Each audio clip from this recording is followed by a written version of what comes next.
it's made it probably more invasive. They've been able to find out more about people, whether it's good or bad. Michigan manufacturing jobs are going overseas. Barack Obama and his liberal allies are to blame.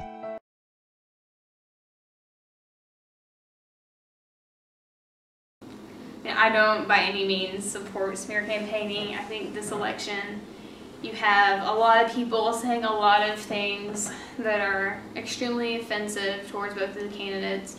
You've got people in the blogosphere especially throwing these things out at people, just judging people based on past decisions, past things that people may have said, things that people may not have actually said. John Kerry is no war hero. He betrayed all his shipmates. He lied before the Senate. John Kerry betrayed the men and women he served with in Vietnam. He dishonored his country. He most certainly did. It's just kind of ridiculous. I think that more in the kind of like the blogosphere where you have the rumors that circulate and a whole lot more quickly, and you have people who are so passionate about the cause that they're willing to say or do anything.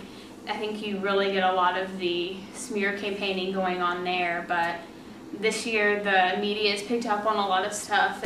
It's unnecessary to dig up somebody else's mistake. It has nothing to do with the election. 1982. John McCain goes to Washington. Things have changed in the last 26 years, but McCain hasn't. He admits he still doesn't know how to use a computer, can't send an email.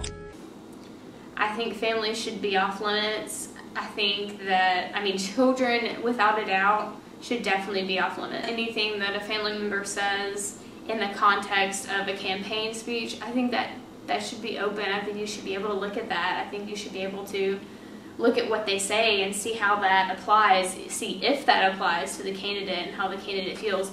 But I don't think that something that a family member, that a wife or a husband or an older child says should be used as ammunition against that candidate in such a vile way as it has been. I don't know, you can know too much about people. There are a lot of the things that we might learn about people that really have no bearing on them.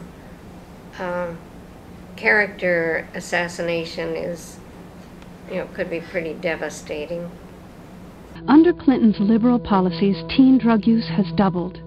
But now Clinton admits he was wrong. I wish I'd never done any of that, although I did such a little bit, but it was wrong. For the thousands of young Americans who became hooked on drugs under Clinton, his apology is too little, too late. America deserves better. This is an emotional election. Obviously, you've got the first African-American man running for president. You had the first woman who had a legitimate shot at being president. You've got the first woman, the second woman, I guess, being up for vice president. It's a big deal. It's a different kind of election. It's been ongoing for almost 2 years now. I think at this point, maybe we're just tired. There's been so much to focus on that, they're trying to establish their platforms, but then all of this stuff is going on in their personal lives that it's hard to be in the spotlight for that long and not say something stupid. The fundamentals of America's economy is still very strong.